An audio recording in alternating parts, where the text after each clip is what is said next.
Welcome to this fourth lecture in Biology 160, Introduction to Anatomy and Physiology. In this lecture we're going to be looking at skin, or the integumentary system, and also body membranes. We'll actually begin with body membranes and then move into the skin.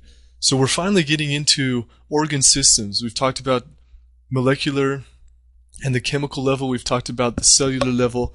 Last lecture we looked at the tissues. Now all these tissues are coming together to form organs and organ systems. Throughout the rest of this course, that's what we're going to be focusing on. But before we can get there, we have one more thing to talk about, and that is about membranes. So body membranes cover body surfaces. They line body cavities, and they form protective sheets around organs. As you look at these functions of body membranes, you'll hopefully realize that they're very similar to the functions of epithelial tissue, or places where epithelial tissue are found. So when we looked at epithelial tissue in the last lecture, we saw that it covers body surfaces, and it also covers what we call body cavities, or the outside of the inside of our body as well. And then it's also found around organs. This is true of membranes. Most membranes are made of epithelial tissue. There's one type of membrane that is made of connective tissue, and we'll talk about that one as well as we go through this lecture. So let's look at the different types of epithelial membranes. There are what are called cutaneous membranes, mucous membranes, and serous membranes. Those are the most abundant types of membranes, the most important type, maybe not the most important, the most abundant, and the connective tissue just has one type of membrane, the synovial membrane. Let's briefly look at each of these, what they do, where they're found, and then we'll get into the integumentary system. The cutaneous membrane. Cutaneous simply means your skin, and that's what the cutaneous membrane is. So if you think about your skin, do you remember what type of tissue your skin is made up of and what type of cell in that tissue?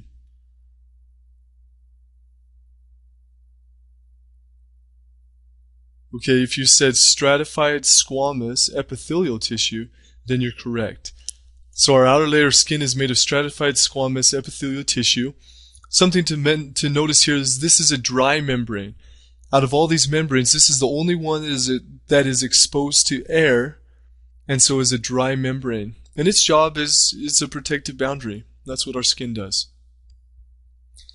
These stratified squamous epithelial cells, if you didn't think of it out of your head, it's listed here as well,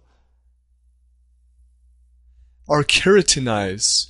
And we'll see keratin as we talk about the integumentary system. But keratin is a protein, meaning it's produced in the cells through the systems we've talked about, ribosomes, and this keratin is what helps to make this a protective layer. Underneath the epithelial cutaneous membrane, we have a dermal layer. It's made of dense connective tissue.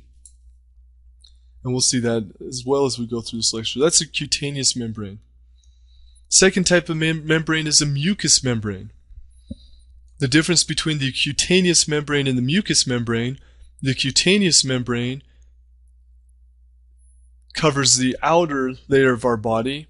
The mucous membrane covers the cavities of our bodies, or in other words, the outside of the inside of our body.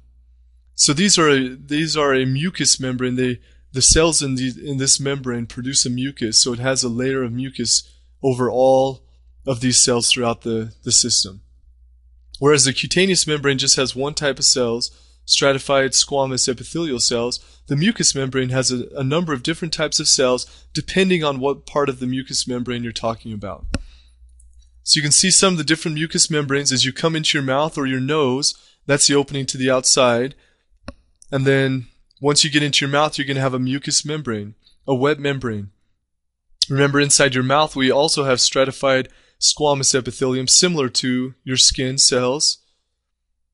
But once we get down into the trachea, going into the lungs. Now we're going to be into the pseudostratified columnar. The esophagus, going down from your mouth into your stomach, also has stratified squamous. But then once you get into your digestive tract, small intestine, you're going to have simple columnar epithelial cells. So these are all and all of these cells are producing some sort of mucus. Not every cell in the mucous membrane, but these membranes are covered by mucus. Underneath these cells, there is a loose connective tissue, and these cells are often adapted for absorption and secretion, secreting mucus, absorbing nutrients, and things like that. The third type of epithelial membrane is called the serous membrane. And the serous membrane does not come in contact with the outer air at all, unless you were to cut open your body or puncture put a hole inside your body. Then you'll run into the serous membrane. Otherwise, it never comes in contact with the outside air. So it's different than the cutaneous and the mucous. So we have these three different systems here. The cutaneous membrane is on the outer layer of your whole body. It is always in contact with the air. The mucous membrane lines the cavities of your body, but it still has contact with the outside of your inside. But then the serous membrane is truly inside your body, and it has no contact with the outside environment. This membrane is simple squamous epithelial cells. So remember, simple meaning one layer, squamous is a flattened cell. This is the thinnest layer of epithelial that you could possibly have. And so as you can imagine here, this isn't necessarily a protective layer because they're very thin cells, but this type of membrane does have a very important function. Underneath this layer, we have areolar connective tissue. Remember that areolar connective tissue is a type of loose connective tissue, has all the fiber types, and this is the most abundant type of connective tissue in our body. And so this is underlying all of our serous membranes. Okay, the serous membranes always occur in pairs. This is another thing you only find in the serous membrane. We always have what's called a visceral layer, and we have a parietal layer. Now the visceral layer is always found around the organs. So serous membranes surround organs inside our body cavities that do not have connection with the outside environment. And so the visceral layer is always going to be around that organ, and the parietal layer is going to be the layer on the wall of the cavity that organ is found in. And the interesting thing here is that even though there are two layers of this membrane, it is a continuous layer. And I took this picture from your book because this is the best way to think about this. Is if you had a balloon, if you were to take a balloon and smash your fist into that balloon, you would have two layers around your fist. Think of your fist as being your heart. So there's a layer around your fist formed by the balloon. That would be the visceral layer. And then you'd have another layer. That would be the parietal layer.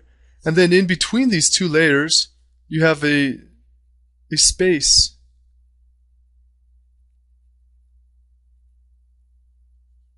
I'll put in here by red. A potential space. In serous membranes, this space is filled with fluid. So these membranes secrete a fluid that goes into this space between the visceral and parietal layers. Another way to think about this, another analogy that I've heard before is, example is say you went into a closet and you were to take a balloon with you, and you started blowing up that balloon.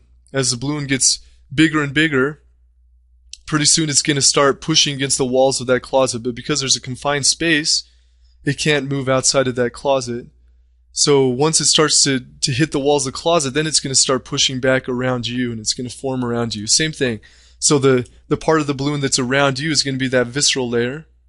And then the part of the balloon that is touching the walls of your closet, that's the parietal layer. And then you have the space in between those two layers. It's going to be filled with fluid. And so the serous membrane it allows the organs to move without any friction. So because of this fluid in between the two layers of the serous membrane, for example, as your heart is pumping, it's moving in and out. This fluid gives that heart the ability to move without damaging the lungs or damaging the heart itself. And the same thing with the lungs and the other organs inside our abdominal cavity as well. Here's some types of serous membranes. Serous membranes have names depending on where they're found, the organs that they're around. The abdominal cavity has what's called the peritoneum. And so notice here the peritoneum has a visceral and a parietal layer. Every organ here has that visceral layer around it and then the parietal layer as well. Okay, we have the pleura. The pleura is a serous membrane. It's found around the lungs. Also has a visceral parietal layer. And the pericardium, and that's found around the heart. As we go through the different types of systems in our body, we'll talk about the digestive system and other systems found in the abdominal cavity. We'll talk about the peritoneum. When we talk about the respiratory system, you'll see the pleura, and then the cardiovascular system, the pericardium will come up again. So we'll see these types of membranes again. So remember, visceral is around the organ, parietal is lining the cavity, and then you have the serous space that is filled with fluid. These are the types of the epithelial tissue. Let's review them one more time. We have the cutaneous membrane, which is basically the skin. And so it's found on the outside. It always comes in contact with the air. It's a dry membrane. We have the mucous membrane, and that's the cavities of our bodies. So it lines the outside of the inside of our body. And then we have the serous membrane, and this lines our organs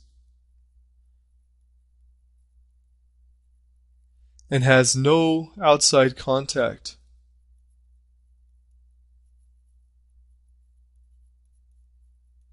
And then that finally brings us to the connective tissue membrane. So there's only one type of connective tissue membrane. It's called the synovial membrane. Let's talk about where this is found. The synovial membrane is found lining joints. So here we have a joint. We have a bone here. And we have a bone here. Notice on the end of this bone, we have hyaline cartilage. And this is found on the edges of all of our bones. We have this layer of hyaline cartilage. Around this hyaline cartilage, we have fluid. This is a fluid-filled space in here.